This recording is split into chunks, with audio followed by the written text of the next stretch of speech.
SDN 03 kali 2.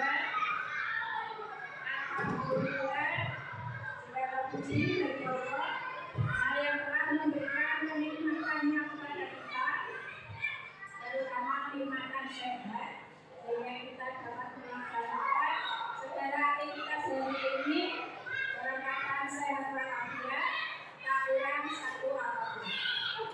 Salawat serta salam kita haturkan untuk junjungan Nabi besar Nabi Muhammad SAW yang senantiasa kita nanti-nantikan syafaatnya, dan semoga kita semua termasuk dalam golongan umatnya. Amin ya rabbal alamin. Yang pertama, saya ucapkan terima kasih kepada ibu sekalian yang hari ini bisa menyempatkan waktunya di sela-sela kesibukan hari ini untuk melakukan kegiatan bersama, yaitu ini penyampaian aksi nyata saya di modul 1.4, yaitu budaya positif, yaitu menyebarkan pemahaman dan pengalaman penerapan budaya positif. Pada hari ini Jumat tanggal berapa ya? 16 Agustus 2024. Semoga kita semua dalam keadaan sehat dan kegiatan hari ini bisa menjadi ladang amal ibadah bagi kita semua. Amin ya rabbal alamin. Saya ucapkan selamat datang para guru hebat. Mari belajar bersama, berkolaborasi, saling mendukung demi mewujudkan disiplin positif di sekolah kita cinta SD Negeri 03 kali 2.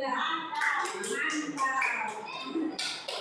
Pada kesempatan hari ini,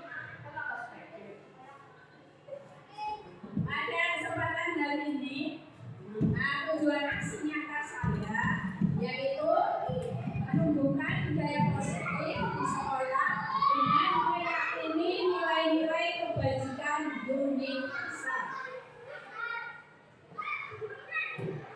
Insya Allah selama 1 jam ke depan kita akan belajar bersama, yaitu tentang konsep utama modul budaya positif.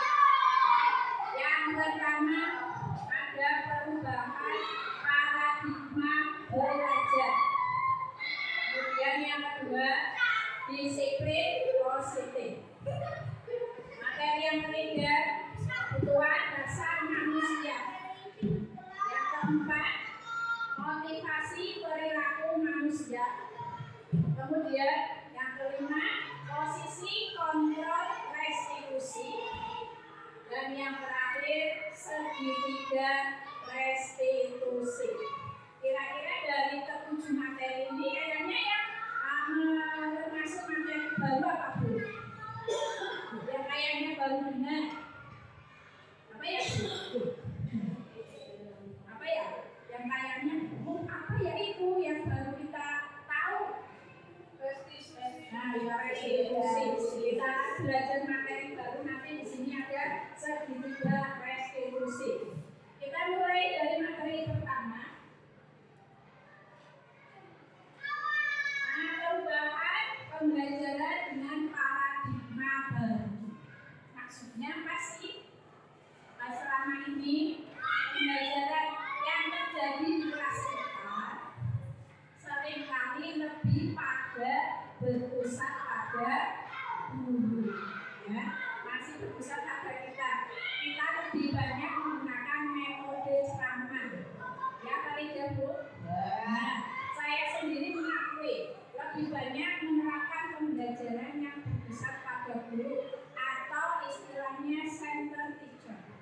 Ya, jadi guru ceramah, kemudian anak semua mendengarkan, menyimak, sehingga di sini bisa dikatakan proses pembelajarannya itu banyak transfer ilmu, ya, transfer ilmu dari guru ke murid, sehingga tidak ada istilahnya saling timbal balik keaktifan siswa kurang. Hanya mereka saja yang bisa dikatakan mampu itu aktif, yang lainnya akan kurang aktif. Setelah guru menerangkan materi, setelah berceramah panjang lebar, nanti diberi apa Bu? Soal atau tugas. Ketika diberi tugas ini, biasanya akan terlihat siswa-siswa yang mampu dan siswa-siswa yang tidak mampu. Siswa yang mampu akan membutuhkan waktu yang cepat. Soal berapa langsung selesai. Sehingga menimbulkan apa Bu? Biasanya menimbulkan suatu bosan. Bosan ributin. Apa Bu? Membuat ribut, jahil, usir kepada temannya lain. Sedangkan mereka yang bisa dikatakan kurang mampu dalam akademiknya, dia itu membutuhkan waktu yang lama untuk mengerjakan tugas. Dan ada kalanya hari itu tidak langsung terpecahkan. Masih punya PR, belum paham dan lain sebagainya. Maka muncullah perubahan paradigma dalam belajar. Yang istilahnya itu pembelajaran berdiferensiasi. Pertama kali saya mendengar istilah ini, pembelajaran berdiferensiasi adalah pembelajaran yang disesuaikan dengan minat bakat siswa. Yang pertama saya anggap, ya, kita belum pelajari apa itu pembelajaran berdiferensiasi. Tapi anak pengennya misalnya ada yang suka menggambar, tapi pembelajarannya menggambar. Ada yang suka matematika, tapi nanti pembelajarannya matematika. Pertama itu yang saya tanya. Ternyata di situ bukan seperti itu Bapak Ibu. Dalam pembelajaran yang dimaksud disesuaikan dengan bakat dan minat siswa, ketika materinya sama, tapi kita kelompokkan murid kita berdasarkan beberapa kriteria. Misalnya saja yang gampang, pembelajaran perkalian. Ketika pembelajaran perkalian, apakah semua murid sudah paham perkalian? Belum, ada kalanya belum. Maka dari itu kita melakukan yang namanya diagnosis awal, mengelompokkan mana-mana anak yang sudah paham dan mana-mana anak yang belum menguasai tentang materi perkalian. Setelah itu prosesnya, anak-anak yang sudah menguasai konsep perkalian, mereka akan langsung mendapatkan materi perkalian. Pertanyaannya, mereka yang belum paham mau apa? Kita kelompokkan sendiri, kita beri kekuatan tadi dalam materi yang dulu kaitannya dengan perkalian berarti apa? Penjumlahan, berjumlah. Berarti dalam kelas modelnya berbeda. Kemudian setelah mereka memahami konsep dari penjumlahan berjumlah, mereka sudah paham baru mereka memasuki materi ini, yaitu perkalian. Pertanyaannya, yang tadi sudah belajar perkalian bagaimana? Mereka yang sudah memahami perkalian pasti akan jenuh jika mereka kembali belajar matematika dalam materi perkalian. Maka dari itu kita memberikan soal dengan level yang lebih tinggi, atau istilahnya memberikan soal penalihatan. Itu supaya anjuran dari pembelajaran berdiferensiasi. Ya, berarti di sini tujuan dari pembelajaran berdiferensiasi intinya itu mewujudkan pelajar profil pelajar Pancasila. Berarti tugas kita sebagai guru kita harus pandai pandai menggali bakat dan kemampuan serta minat murid-murid kita. Ada suatu teori gunung es. Di situ disebutkan bahwa ada bakat seseorang yang tampak hanya 12% saja. Sisanya 88 itu 88% di bawah alat sadar. Berarti kita tidak bisa menuntut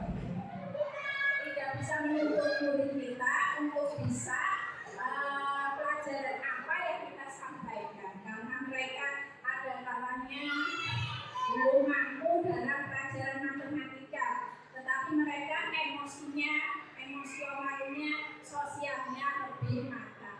Ada anak seperti itu. Contohnya saja di murid saya, ketika belajar matematika males dan tidak bisa mengerjakan dengan menonton, tapi ketika disuruh, dia itu akan senang sekali. Berarti di sini akademiknya kurang, tetapi sosialnya itu lebih berkembang. Itu salah satu contohnya. Ya belum bisa lagi berdiri, kita berdiri ya. Ya, sebenarnya waktu belajar yuk saya untuk mengingat kembali dan bisa dipraktekkan, diterapkan di kelas kita masing-masing. Ya, untuk mulai belajar Pancasila, beriman dan bertakwa pada Tuhan Yang Esa, dan berakhlak mulia, berkebinekaan global, gotong royong mandiri, kreatif dan bernalar kritis. Ulangi dulu satu kali lagi dulu ya. 1, 2, 3. Belajar Pancasila, beriman dan bertakwa pada Tuhan Yang Esa, dan berakhlak mulia, berkebinekaan global, gotong royong mandiri, kreatif dan bernalar kritis. Terima kasih. Tepuk tangan untuk ibu. Kemudian kita menuju ke materi yang ini ada miskonsepsi tentang teori kontrol. Ternyata selama ini kita ada salah konsep. Yang pertama, ilusi guru mengontrol murid. Kita tidak bisa mengontrol murid. Kita tidak bisa menuntut murid untuk menjadi seperti apa yang kita inginkan. Tidak bisa, karena mereka memiliki minat dan bakat yang berbeda-beda. Kemudian yang kedua, ilusi bahwa semua kekuatan positif, efektif dan bermanfaat. Ternyata di sini salah. Ada suatu konsep, ketika kita terus-terus memuji anak, ternyata itu salah. Itu tidak efektif. Ada kalanya kita memberi reward program, tapi tidak selalu. Karena ini akan menimbulkan sesuatu yang negatif. Ternyata nanti lebih dalam lagi di teori berikutnya. Kemudian ilusi bahwa kritik dan membuat rasa bersalah mampu menguatkan karakter. Kita sering melakukan membuat anak merasa bersalah. Di sini ternyata bahwa ini tidak akan menguatkan karakter, tapi mereka akan menjadi pribadi yang lebih rendah diri, kurang pede. Mereka akan merasa bahwa ingin menjadi individu yang gagal. Ternyata itu. Kemudian berikutnya, ilusi bahwa orang dewasa berhak memaksa. Ini sama. Kita tidak bisa memaksakan kehendak pada murid kita. Kemudian berikutnya, ada mengubah paradigma stimulus respon ke pendekatan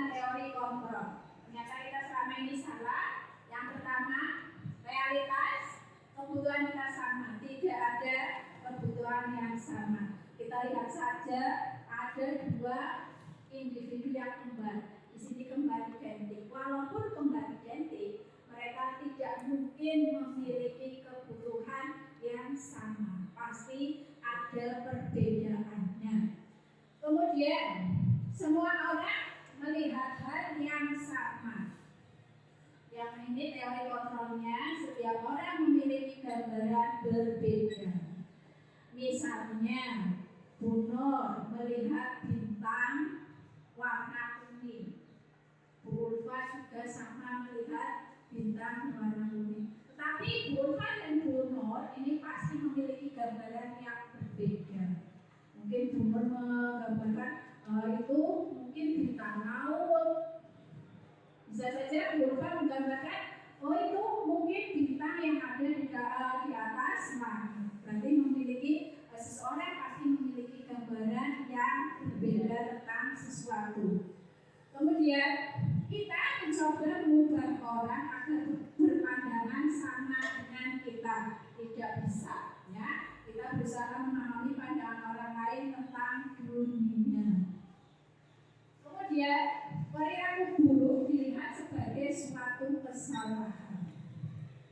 Itu semua perilaku memiliki tujuan. Kita lihat murid saja, murid kita. Mereka kadang berbuat salah, nakal kepada teman. Mereka kadang melakukan penyimpangan itu karena memiliki tujuan. Misal nakal dengan teman, jiliti teman, mukuli teman. Kita tidak bisa otomatis menyalahkan itu perilaku salah, tidak. Tapi yang benar kita mencari alasannya, tujuannya, mengapa kamu berbuat seperti itu? Mungkin dari rumah dia itu mendapatkan perlakuan yang tidak baik dari orang tua. Imbasnya mereka melakukan kekerasan itu kepada orang lain. Di sini berarti mereka mungkin kurang kasih sayang dari orang tua. Kemudian orang lain bisa mengontrol saya, tidak bisa. Hanya Anda yang bisa mengontrol diri Anda. Kita tidak bisa mengontrol orang lain. Misalnya, kamu jangan marah, tidak bisa. Kalau orang itu tipenya marah dan tidak bisa mengontrol diri, maka akan tetap timbul suatu sikap marah. Yang bisa mengontrol diri sendiri adalah mengontrol kita adalah diri kita sendiri. Kemudian saya ingin mengontrol orang lain, pasti tidak bisa. Anda tidak bisa mengontrol orang lain. Pemaksaan ada pada saat tunjukkan negara, tidak. Adanya yang diperlukan adalah kolaborasi dan konsekuensi menciptakan pilihan-pilihan baru. Kemudian model berpikir menang atau kalah. Yang betul adalah model berpikir menang-menang. Berarti yang diharapkan adalah sesuatu yang positif dan positif. Tidak mengharapkan sesuatu yang negatif atau yang buruk. Kita masuk pada disiplin positif. Disiplin positif ini adalah dalam budaya kita, makna kata disiplin dimaknai menjadi sesuatu yang dilakukan seseorang pada orang lain untuk mendapatkan kepatuhan. Kita cenderung menghubungkan kata disiplin dengan ketidaknyamanan. Misalnya, dimulai kita lihat saja dari siswa kita. Untuk menciptakan, membudayakan disiplin, mereka harus dipaksa terlebih dahulu. Misalnya, hari Senin harus memakai seragam yang lengkap. Kemudian kalau mereka belum ada kesadaran, kita yang pertama adalah memaksa dulu, tidak apa-apa. Dari memaksa nanti akan menjadi terbiasa dan kita yang penting menjadi teladan atau contoh bagi mereka. Kita tidak mungkin gembor-gembor ayo disiplin, tapi kita sendiri belum menjadi contoh, berarti tidak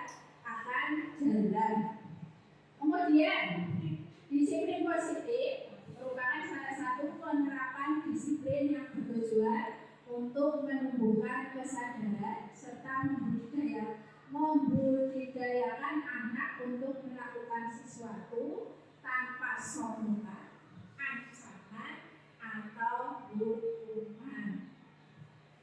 Kemudian, sebagai pendidik, tujuan kita adalah menciptakan anak-anak yang memiliki disiplin diri, sehingga mereka bisa berperilaku dengan mengacu pada nilai-nilai kebajikan universal dan memiliki motivasi intrinsik. Berarti motivasi intrinsik ini adalah motivasi yang timbul dari diri sendiri, kesadaran dari diri sendiri tanpa ada paksaan dari orang lain. Kemudian contoh-contoh nilai kebajikan. Di sini kita menitikberatkan pada profil pelajar Pancasila karena kita berkaitan dengan pendidikan. Ada 6 dimensi profil pelajar Pancasila yang tujuannya dalam pendidikan nasional, bahwa cita-cita atau tujuannya itu menuju pada tercapainya karakter atau murid yang sesuai dengan profil pelajar Pancasila. Kemudian yang ketiga, kebutuhan dasar manusia. Karena kita kaitannya dengan pendidikan, berarti ini kaitannya juga dengan kebutuhan dasar murid-murid kita. Kebutuhan dasar manusia ini adalah segala sesuatu yang kita lakukan untuk mendapatkan apa yang kita inginkan. Seluruh tindakan yang kita lakukan memiliki tujuan tertentu, dan semua usaha terbaik yang kita lakukan adalah dalam rangka agar kebutuhan dasar kita terpenuhi dengan baik. Kita lihat kebutuhan dasarnya itu apa saja. Ternyata kebutuhan dasar manusia yang berkaitan juga dengan murid-murid kita itu ada 5. Yang pertama, bertahan hidup. Yang kedua, kasih sayang dan rasa diterima. Yang ketiga ada penguasaan. Kemudian yang keempat, kebebasan. Dan yang kelima, kesenangan. Apabila 5 kebutuhan dasar ini salah satunya tidak terpenuhi, maka peserta didik atau murid-murid kita akan berperilaku negatif. Contohnya, misalnya mereka yang bisa dikatakan superior di kelasnya, mereka pintar, mereka bisa menguasai teman yang lain, maka mereka biasanya akan menjadi individu atau orang-orang yang lebih sombong, merasa diri paling hebat. Ini biasa yang kita lihat. Berarti di sini kebutuhan dasar apa yang belum mereka capai? Apa ya kira-kira? Mereka jadi sombong, menjadi angkuh, menjadi merasa paling di antara teman-teman yang lain. Berarti di sini apa? Penguasaan. Mereka mempengen kuasa. Kemudian contoh lain, kadang ada murid kita, padahal itu jam pertama pelajaran, tapi mereka sudah menempelkan kepalanya di meja, tidak semangat, ya. Itu mungkin kira-kira kalau kita tanya pada mereka kebutuhan apa yang belum mereka penuhi, biasanya mereka itu apa istilah ya, lagu tapi ya Bu. Berarti kira-kira sebenarnya mereka apa? Bebas, pagi-pagi yuk, pagi. Ngantuk, kenapa mereka ngantuk? Mungkin belum tidur apa-apa, belum sarapan. Berarti ini apa? Belum sarapan, kira-kira maksudnya dalam kebutuhan apa? Bertahan hidup. Berarti kita tidak gadis yang biasanya di kelas 6 itu ya, sampai pagi-pagi akhirnya sudah kurang semangat, kepalanya sudah menempel di meja, ketika ditanya ternyata belum sarapan.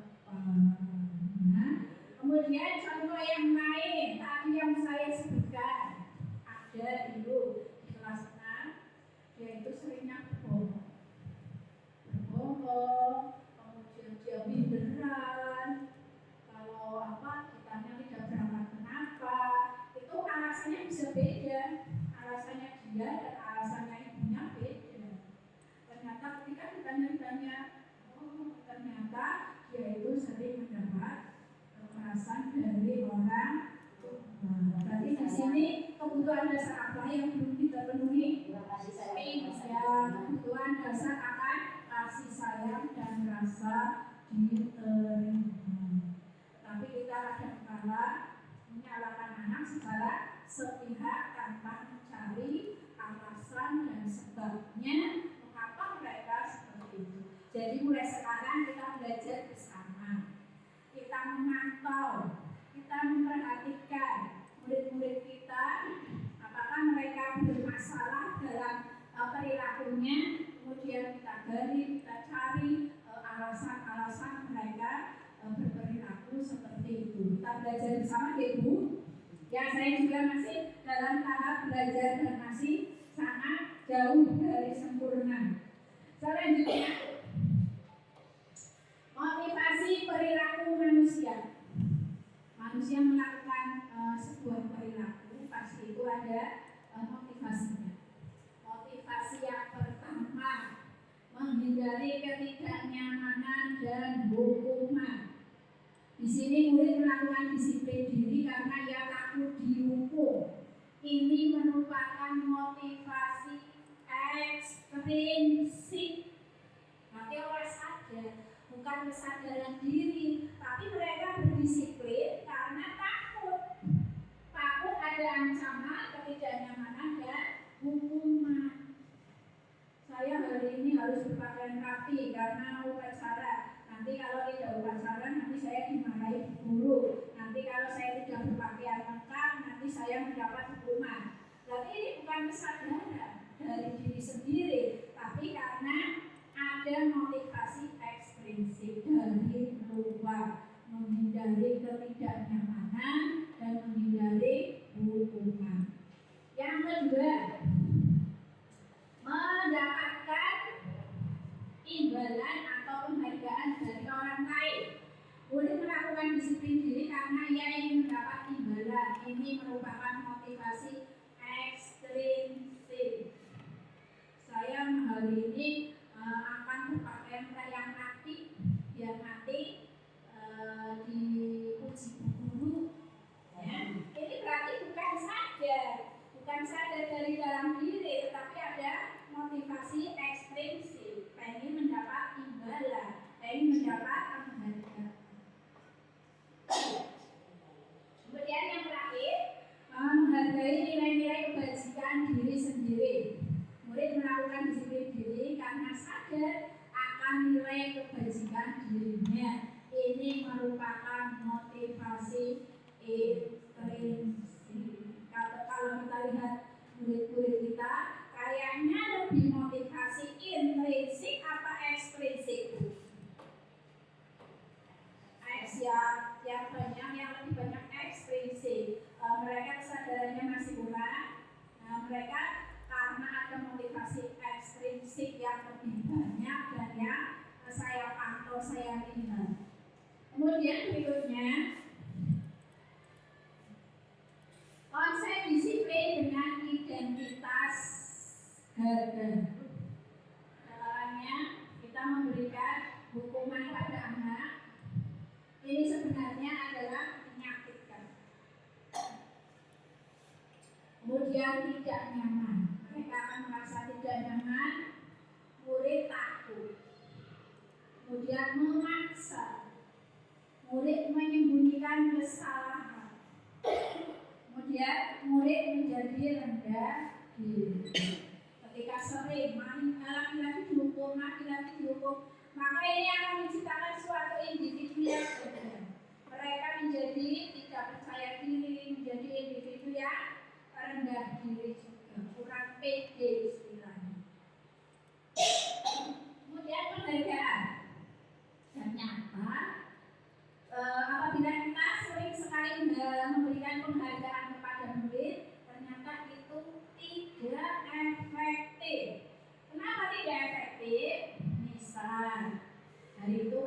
gambar, murid kita gambar bagus, ya kamu bagus, guru kasih permen ya, dia semangat lagi, hebat, hari ini kamu gambarnya juga bagus, ini guru kasih bintang, seperti itu. Ketika mereka tidak diberi penghargaan, mereka akan menjadi kurang semangat. Gambar mana gambar kamu? Karena tidak diberi penghargaan, ini mereka menjadi kurang semangat lah istilahnya. Berarti memberi penghargaan boleh, tapi tidak sesering mungkin, karena ini tidak efektif. Kemudian merusak hubungan. Nanti ini merusak hubungan di sini menimbulkan rasa iri pada murid lain. Biasanya, nah guru sini yang dipuji sifat baik, mani-mani sifat. Ini akan menimbulkan sifat iri pada murid yang lain. Berarti ini juga kurang efektif. Kemudian mematikan kreativitas. Tadi kalau tidak ada penghargaan, mereka suka berekspresi. Tapi ketika ada penghargaan, mereka akan semangat. Ini berarti mematikan kreativitasnya. Kemudian mendukung dengan sistem ranking. Ternyata yang baik dilapor, kita tidak usah memberikan tulisan ranking. Ternyata dengan menghukum dengan sistem ranking, ini mereka yang tidak ada tulisan rankingnya di rapor akan menjadi minder. Tapi kenyataannya di lapangan seringkali orang tua murid bertanya kepada kita, Bu, anak saya dengan berapa? Itu seperti itu ya Bu. Ternyata itu tidak diperbolehkan atau tidak baik. Sebaiknya kita tahu saja untuk catatan kita sendiri saja. Yang kemudian yang terakhir, merampas hak menghargai dirinya. Berikutnya, konsep disiplin dengan identitas sukses. Konsekuensi misalnya, jika kita melanggar sesuatu, berarti konsekuensinya misalnya ini dibuat peraturan. Pokoknya peraturannya, kalau kamu tidak mengerjakan PR, berarti kamu tidak boleh istirahat misalnya. Ini bisa sukses, tetapi untuk penguatan jangka pendek, mereka kayak terpaksa. Biar saya tidak mendapat dukungan, berarti saya harus patuh. Tapi tidak kesadaran dari diri, ada suatu paksaan. Kemudian perlu monitoring berkelanjutan. Kemudian stimulus respon, murid menghormati peraturan. Kemudian kehilangan waktu untuk memperbaiki diri. Kemudian yang berikutnya, restitusi. Ini peraturan kesepakatan bersama. Kemudian nanti juga ada di dalam lagi tentang restitusi. Di sini menitik beratkan pada restitusi segitiga. Murid bertanggung jawab atas untuk perilaku. Apabila mereka bersalah, membuat kesalahan, kita tidak otomatis menyalahkan. Tetapi kita bersama dengan murid belajar dari kesalahan dan mencari solusi dari kesalahan yang telah mereka perbuat, sehingga mereka menjadi individu yang bertanggung jawab. Kemudian fokus pada pemecahan masalah jangka panjang. Kemudian murid menghormati dirinya dan orang lain. Kemudian teori kontrol, dirinya memegang kontrol. Ini pendekatan restitusi, sebuah cara menanamkan disiplin positif pada murid. Ini pengertian dari restitusi. Ini adalah proses menciptakan kondisi bagi murid untuk memperbaiki kesalahan mereka, bukan mencari mengapa mereka bersalah, tapi kita menyalahkan. Tidak. Di sini adalah mereka bisa kembali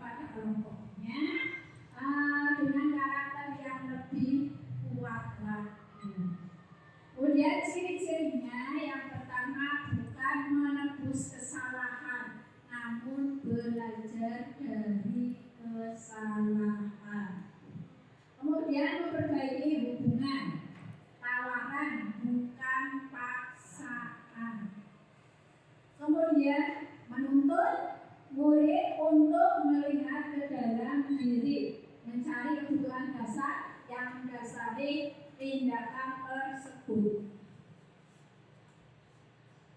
Masih ngantuk ya Bu? Nah, semili ya Bu. Yo, lebih semangat, tepuk semangat dua menit ngantuk. Nah, ya tepuk semangat. Dinding, duduk, jaga, dinding, duduk.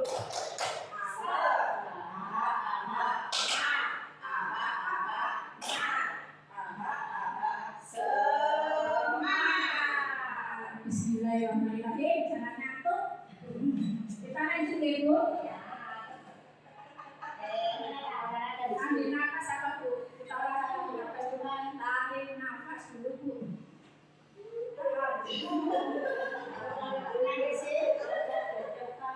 Oh ya, aku pengen senam dulu biar keprintit boleh taruh diri bersama. Es krimnya kita mainkan ya, berdiri.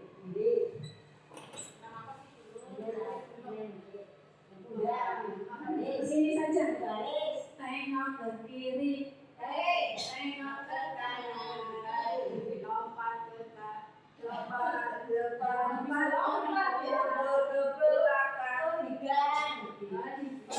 saling pegang, perut ke belakang, berputar, ayo kita senang. Yuk, mulai yang itu aja ya. Yang tadi mulai lompat dulu, lompat dulu.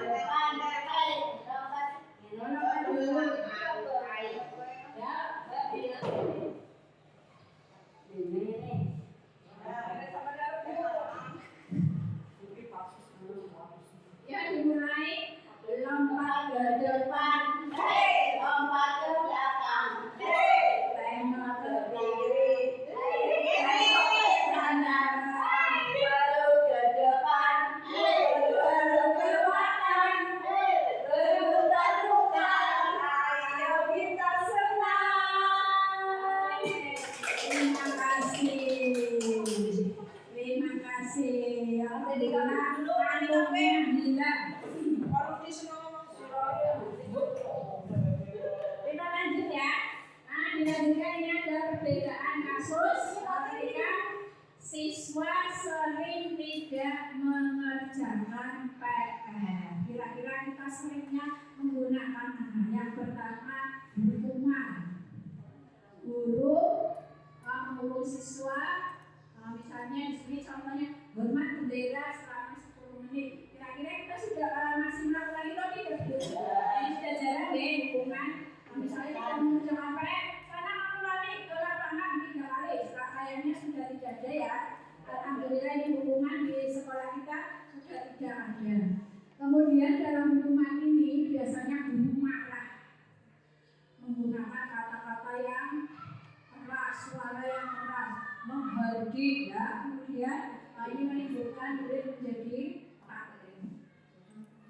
Kemudian konsekuensi, guru memberikan konsekuensi untuk mengerjakan PR-nya saat istirahat atau dikerjakan sebanyak 3 kali lipat. Berarti ini sudah ada peraturannya. Kalau konsekuensi berarti sudah ada peraturan di kelas bahwa kalau tidak mengerjakan PR berarti kamu tidak boleh istirahat.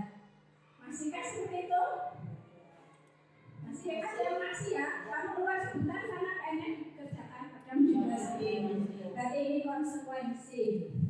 Di sini guru tegas dan siswa menghormati peraturan karena peraturan sudah dibuat.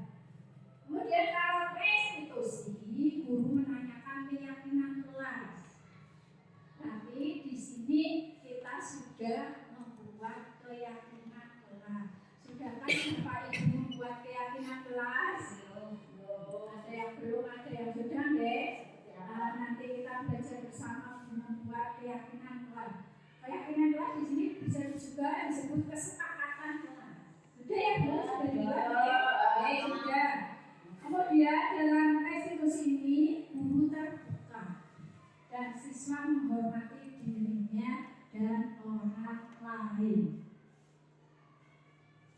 Nah, kita masuk pada posisi kontrol restitusi. Yang pertama penghukum, yang kedua membuat rasa bersalah, yang ketiga teman, yang keempat pemantau, yang kelima manajer. Kita masuk ke dalam mana ya? Yuk kita lihat. Contoh penerapan 5 posisi kontrol. Nah, misalnya di sini contohnya, siswa tidak memakai atribut lengkap saat upacara bendera. Sebagai penghukum, biasanya kata-katanya keras. Di sini contohnya patuhi aturan sekolah. Lalu berdiri di depan barisan. Misalnya, kamu berdiri di depan kelas. Jangan istirahat dulu. Berdiri dengan satu kaki. Satu kaki yang berdiri dengan satu kaki di depan kelas. Ini berarti merupakan hukuman fisik. Berarti ada hukuman fisik serta verbal. Verbal berarti biasanya menggunakan ucapan-ucapan atau kata-kata yang kasar, keras, membatin. Kemudian yang kedua, membuat rasa bersalah. Berapa kali guru harus memberitahu kamu, guru kecewa sama kamu. Ini maka mereka di dalam hati menjadi individu yang gagal. Mereka merasa menjadi seseorang yang gagal, yang tidak diinginkan. Biasanya ini akan menjadi individu yang pendendam. Saya salah. Ini menurut kalinya dari hukuman yang daripada hukuman pembuat rasa bersalah ini akan tersimpan dalam hati, menjadi dendam yang tidak dikeluarkan. Biasanya istilahnya menjadi penyakit ya. Kalau jengkel marah tidak dikeluarkan yang menjadi penyakit. Biasanya kalau anak-anak ini pendendam ditahan tidak dikeluarkan, ini akan menjadi suatu waktu akan meluap jengkel. Ketika jengkel ini akan sangat menakutkan. Kemudian yang ketiga, teman. Ayolah yang tertib, buat guru bangga. Biasanya sih dalam posisi teman ini anak menjadi akrab dengan guru. Tapi apa ada positifnya, apa ada negatifnya? Biasanya kalau kita terapkan teman, murid menjadi kurang hormat kepada kita, menganggap kita pun juga kancar. Jadi mereka rasa hormatnya akan berkurang. Kemudian yang keempat, pemantau. Kamu sudah melanggar apa? Peraturan dan konsekuensinya. Berarti di dalam kelas ada peraturan kelas. Kalau melanggar ini berarti konsekuensinya ini. Kemudian yang terakhir, ini ada manajer. Manajer adalah apakah kamu tahu kesalahanmu? Kira-kira bagaimana kamu akan memperbaiki kesalahanmu? Berarti kita gali, kita mengadakan diskusi kepada anak, mencari alasan penyebab mengapa mereka berbuat demikian, kemudian mencari solusi bersama untuk menyelesaikan masalah tersebut. Ya, untuk lebih jelas lagi, kita simak bersama video berikut.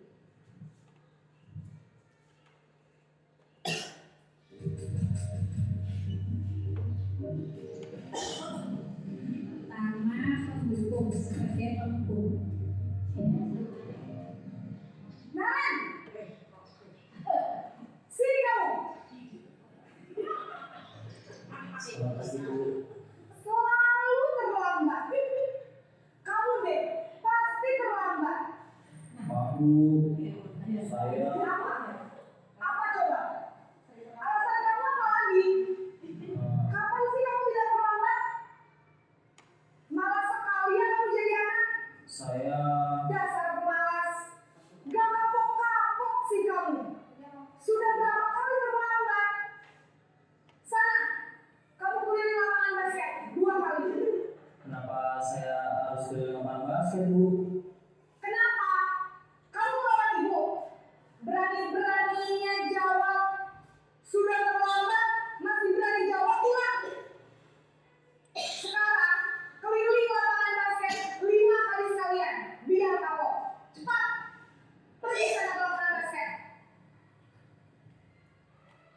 Posisi penghukum biasanya berbicara dengan nada tinggi, menghardik, menunjuk-nunjuk, menyakiti, dan menyindir.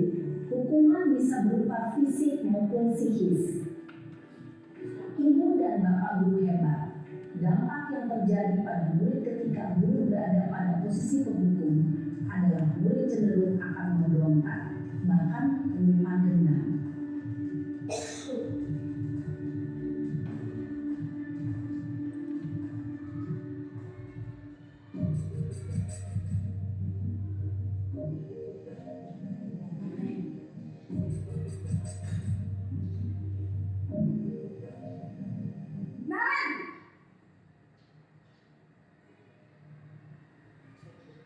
Selamat pagi, Bu.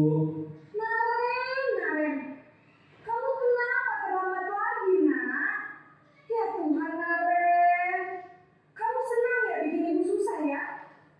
Kalau kamu terlambat lagi, nanti ibu yang ditegur bapak kepala sekolah, nak. Disangka ibu tidak bisa membina kamu. Duh, gimana ini? Maaf, Bu. Duh, Gusti Naren, kamu suka ya kalau ibu tegur bapak kepala sekolah? Terus, sekarang ibu harus tulis apa yang di buku absen? Ini kamu sudah sering terlambat loh. Ibu harus apa coba? Maaf, Bu. Maaf sekali. Ya sudah, lain kali jangan bikin ibu susah lagi ya nak ya. Ibu tidak akan kuat lagi kalau kamu begini terus. Bisa jantungan kalau ibu tegur bapak kepala sekolah. Sana cepat ke kelas. Maaf ya, Bu. Maaf sekali. Posisi membuat rasa bersalah berbicara dengan nada tenang, cenderung lembut. Namun kata-kata yang diutarakan membuat murid merasa menjadi orang yang gagal, memandang buruk dirinya sendiri, merasa tidak berharga, dan tidak sanggup membahagiakan orang lain. Ketika guru mengambil posisi pembuat rasa bersalah, murid akan menganggap dirinya yang bersalah dan ia akan menyimpan emosi negatif tersebut di dalam dirinya.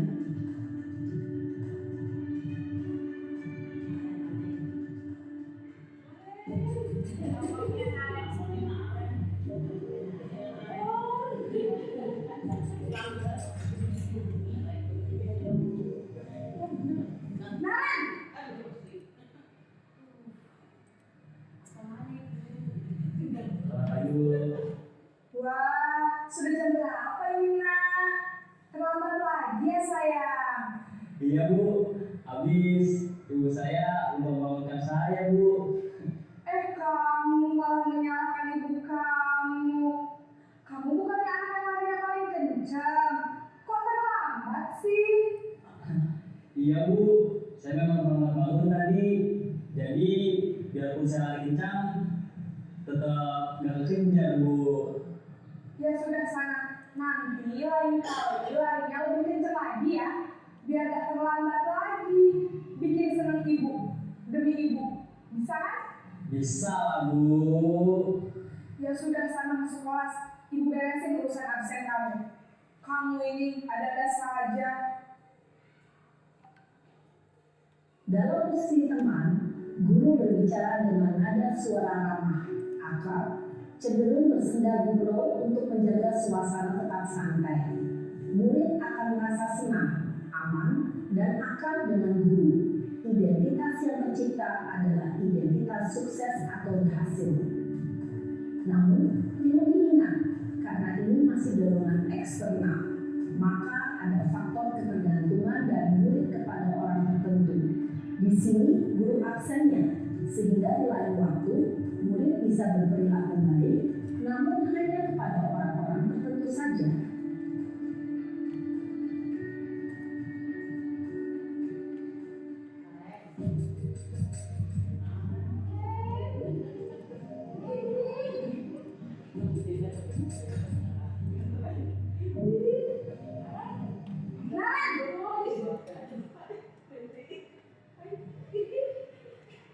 Selamat pagi, Bu.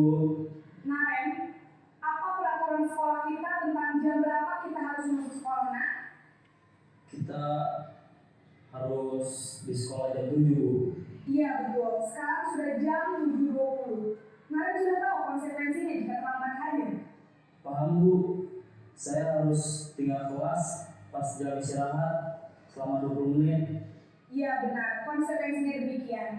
Jadi nanti jam 9.30 pas istirahat, kamu harus tinggal di kelas, kerjakan tugas tambahan untuk ketertinggalan kamu, ya? Baik Bu. Posisi pemantau mengandalkan penghitungan atau data untuk mengontrol murid. Guru mengarahkan murid berdasarkan peraturan dan konsekuensi. Seorang pemantau menunjukkan bahasa tubuh dan ekspresi wajah yang datar dan cenderung formal.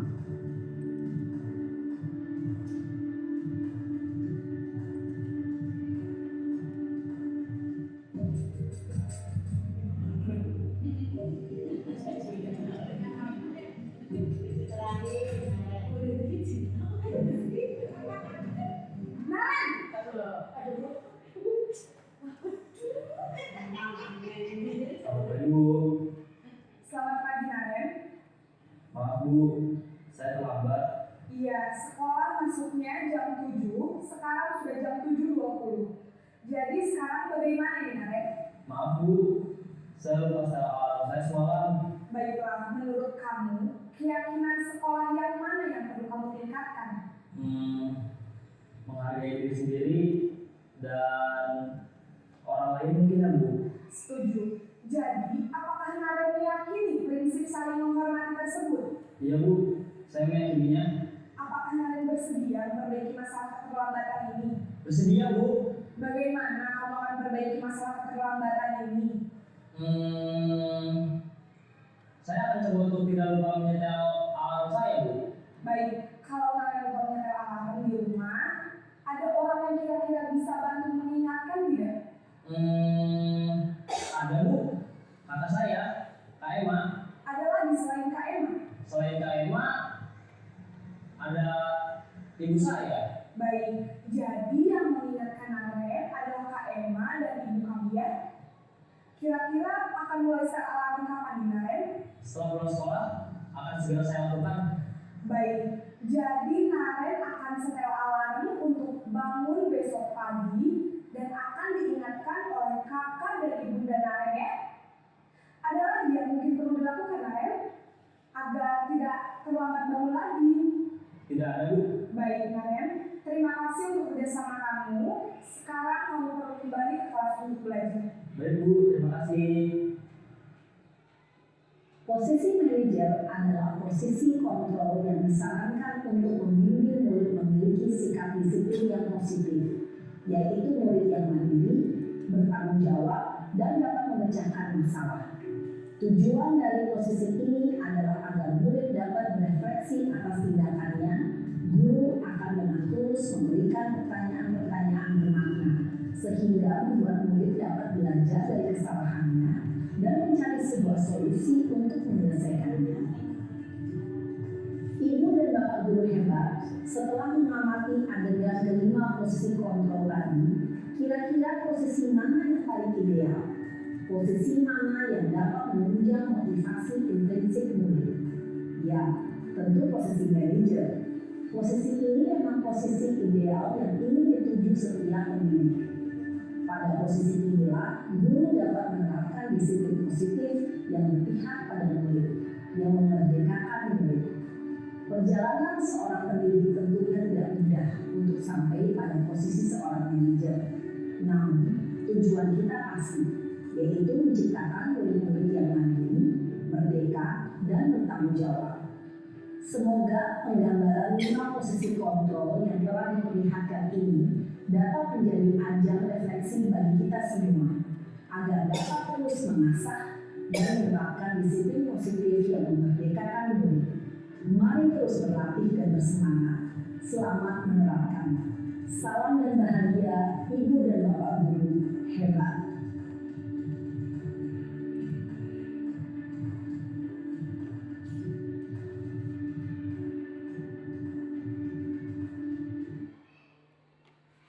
Kira-kira tambah paham Bu? Paham ya? Dengan penggambaran tadi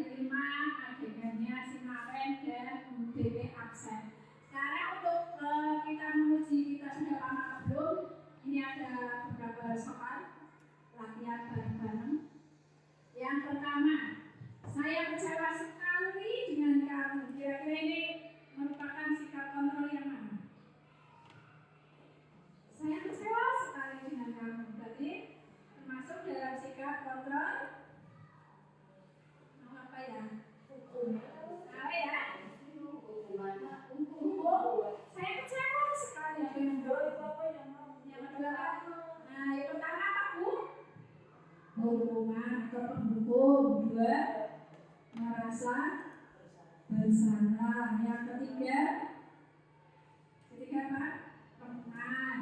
Yang keempat, pemantau. Yang kelima, manajer. Di sini yang pertama saya kecewa sekali dengan kamu. Berarti apa? Merasa bersalah. Kemudian yang kedua, kamu tidak benar-benar melakukannya. Bang hukum. Yang ketiga, apa rencanamu untuk menyelesaikan masalah ini? Apa? Apa rencanamu? Keempat, apa rencanamu untuk menyelesaikan masalah ini, Nare? Kayak apa masak alarm? Dia main manajer. Kemudian yang keempat, ayolah lakukan ini. Yang terakhir, kamu tahu konsekuensinya kalau tidak mengerjakan PR? Konsekuensi pemantau. Jawabannya seperti ini. Nah, kemudian praktek disiplin positif yang telah saya terapkan di sekolah, di kelas. Yang pertama ada pembuatan keyakinan kelas atau lebih kita mengenal dengan kesepakatan kelas. Di sini mengapa keyakinan kelas bukan peraturan kelas? Ada yang bisa jawab? Mengapa kita membuatnya keyakinan kelas bukan peraturan kelas?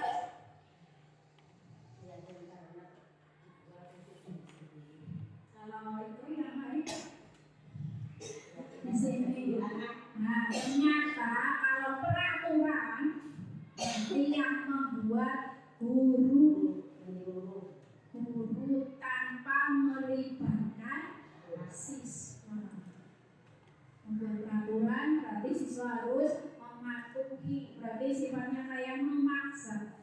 Sedangkan kalau keyakinan kelas ini ada kesepakatan antara guru dan siswa bareng-bareng membuat keyakinan kelas yang nantinya dapat dilaksanakan dan harus dipatuhi oleh siswa serta guru. Ya, kemudian mengapa kita memiliki peraturan tentang penggunaan header? Ini termasuk kesepakatan. Keyakinan apa peraturan? Peraturan. Juga mengapa kita memiliki peraturan tentang mencuci tangan? Ini juga termasuk peraturan. Berikutnya, bagaimana pembentukan keyakinan kelas? Di sini keyakinan itu lebih abstrak dari peraturan, berupa pernyataan universal. Kemudian dibuat dalam bentuk positif. Bentuk positif di sini maksudnya kaitannya dengan kalimat. Misalnya, siswa menuliskan jangan membuang sampah sembarangan. Berarti ini kita ubah menjadi kalimat positif. Kalimat positifnya itu berarti menjaga kebersihan. Dilanjut. Kemudian sedikit saja, tidak usah muluk-muluk. Sedikit saja tapi mudah dilaksanakan. Kemudian sesuai dengan kondisi kelas dan sekolah. Yang terakhir, semua warga kelas sekolah dilibatkan saat menyusunnya.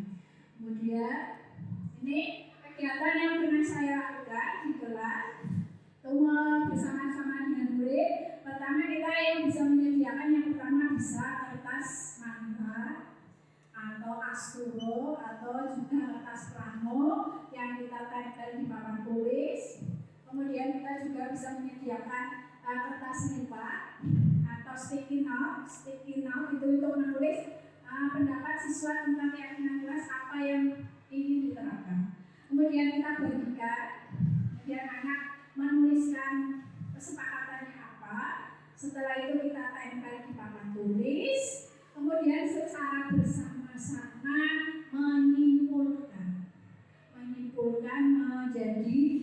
keyakinan kelas. Keyakinan kelas yang sudah saya terapkan di kelas 6 ketika baru masuk ajaran baru.